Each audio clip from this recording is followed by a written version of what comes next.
Hi, this is Shane Starr, and today I'm going to talk about Introverted Sensing, or SI.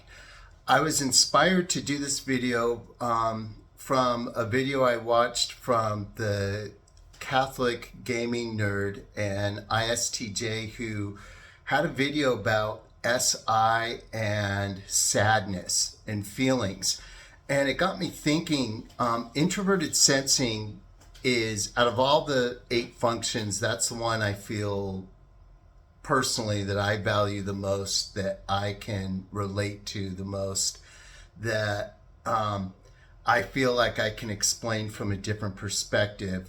And much of what I'm going to say is going to overlap with what others have said, but I think there will be enough unique contributions here to get something out of it, even if you are already well versed in the functions.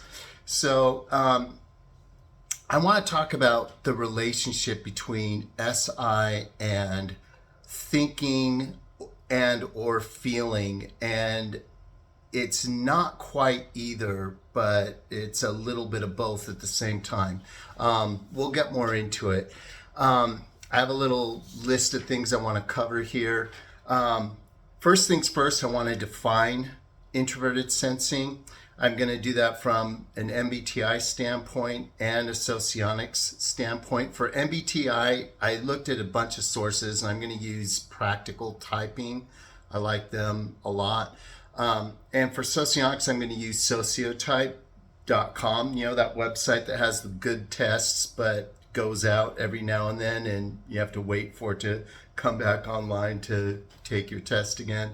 I want to talk about how those definitions overlap and what's distinct about each system, and then try to pick from the heart of where they overlap to come up with my own perspective of that. And then I'm going to offer some personal examples of SI thinking, and we'll see where it goes from there. So to start with, I printed out a sociotype's definition of introverted thinking. I'm not going to read this whole thing, but I want to point out a few highlights. The sensual experience of interactions between objects.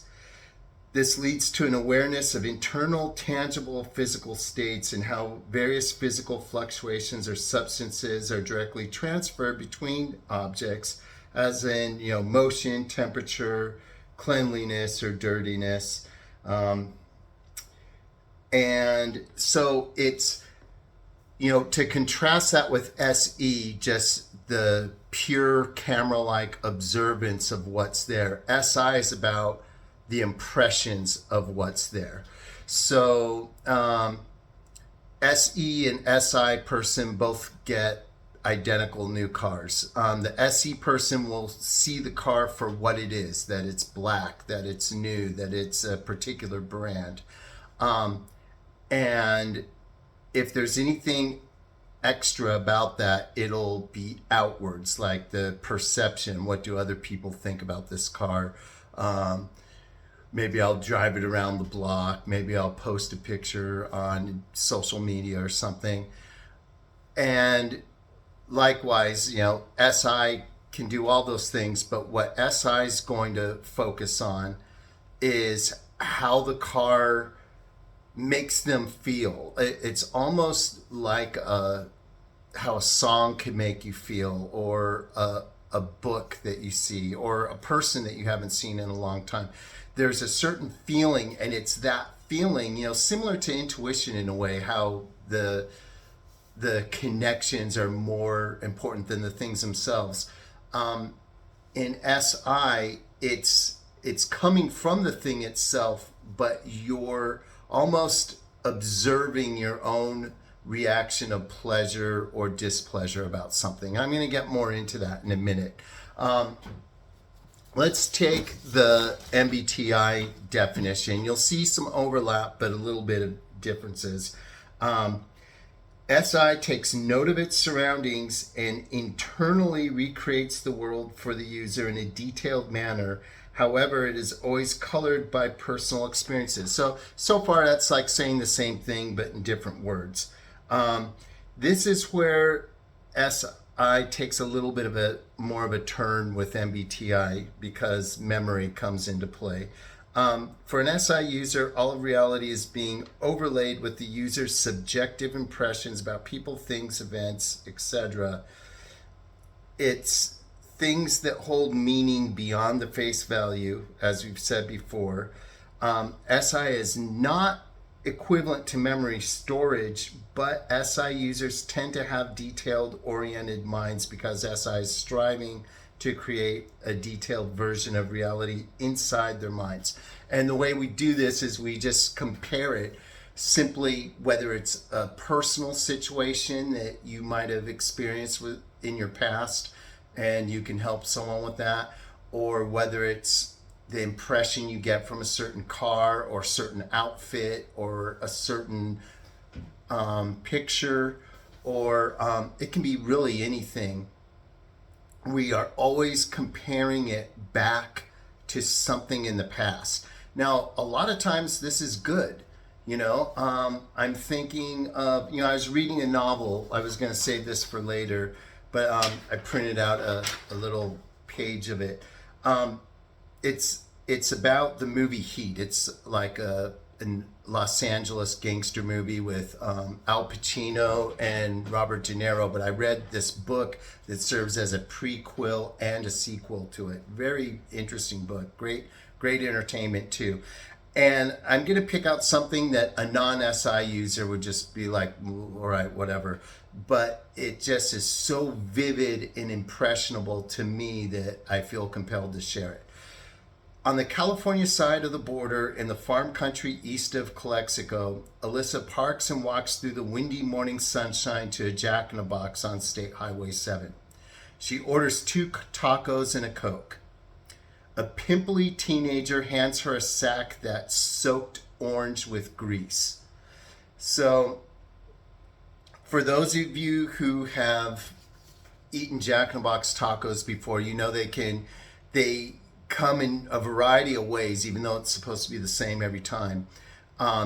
When they're good, they're fresh, crispy, the lettuce, the cheese pops, everything's really good.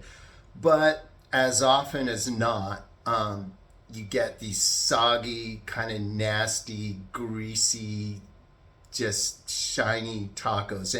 And this vivid imagery in this novel just made me think of all the surf trips in my past, 10, 20 years ago. It's like I'm there right now, just feeling it, just getting the bag, seeing the orange grease on bottom, and knowing all that entails from past, present, maybe future. Although in my future, when I would get them like that, it was like, this is the last time, never again. And then there would be an again. But a sack that's soaked orange with grease. A few sentences down, she manages to take 2 bites of the wilted taco before wiping her hands with half a dozen paper napkins. Again, more imagery. I know exactly how that feels. I can recall time specifically, what car I was in, what year it was, what was on the radio, and it just brings me back to that moment. And that's not so much good or bad. That's just an impression. And that's how much just simple everyday things can really stand out to the SI user. So let me move on how this can relate to feelings, really. And because so far I've just been talking about impressions. But to take a quick step back, what we have for overlap on MBTI and socionics is there is somewhat of a historical notion to SI in terms of how the mind works, because the impressions have to come from somewhere, and the only place they're really going to come from is the person's mind. And for an SI user, it's going to be their memory. Even though in socionics definitions, it doesn't explicitly say that. It's not the exact same as memory, even in MBTI definitions, but for lack of going on and on, I just want to relate it to memory. These can be songs, movies, stories, books, images. They bring the past alive. This reminds me of one more thing I want to bring up. On personality database, there's a lot of debate on whether the gladiator is an ENTJ or an ISTJ, and I'm on the ISTJ side. And I'm thinking that throughout the movie, you see him looking back, and he always rolls his hands through the weeds, and that is so SI. It's like an ENTJ wouldn't care about the reeds and wiping their hands through them. When he feels the reeds, he's feeling home, he's feeling his family. It's that connection, bringing the past and present and perhaps future all together in one. The impressions in his mind and imagination and memories are so strong. I don't see how anyone can label him as anything but an SI user, strong SI user, ISTJ, I think. I know recently, my most recent typing was from Eric of Talking to Famous People. And right away, I think he tagged me as an ISTJ. Why? Because he has an SI test where he asks you to detail the last time you went to the market, what did you get? And I could just easily, in my mind, it was just so vivid, what my plans were, what I was thinking, why I got what I got. And I just went right down the receipt list in my mind because it just felt natural to me. And I always thought that kind of everyone was like that. And then I noticed when I watched another video of his with an ENTJ, they just, even though it was just the other day, they couldn't really remember what they bought from the store. And I was like, wow, that's so weird, because obviously this is an intelligent person, but they just don't value those details. And again, these impressions, they're not quite thinking or feeling, they're perceiving, but it's the impressions more than the things, even though the impressions can give us good memory and detail about the things. So now we're finally going to really get into the part that makes it so powerful of a function instead of seemingly surface or self-centered. Here's where it takes a twist. I've talked about impressions and I've talked about how important they are. What's really important is when these bring up negative impressions. And that brings us to the Enneagram, problems with resentments, especially if you're an Enneagram 1, as I am. The connection between SI and resentment is strong. And so a lot of times, for instance, I used to be a surfer. It didn't end well. I felt like I didn't do as well in that sport as I should have, given my athletic prowess and results I had leading up to my pro career. And it's difficult to even surf because every time I see a surfboard, every time I see a wave, it draws me back to this or that specific time when I got a lower score or a lower result than I thought I should have gotten. All these things, I can talk about them. They're 20 years ago, sometimes, 30 years ago. I can, back to when I was a little kid, I can think of all the resentments, every time I see something happen in a sport, every time I see something I perceive to see as unfair, like a bad call in NFL, it's like, it's the Chiefs against the Eagles. Who cares if the penalty was bad? Neither team is signing my paycheck. They don't care if something happens to me. Why should I care if one of them gets ripped off to the other one?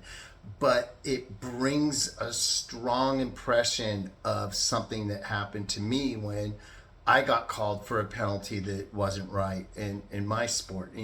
Those kinds of things stay with the ISTJ or ISFJ, or I would say probably other high SI users as well.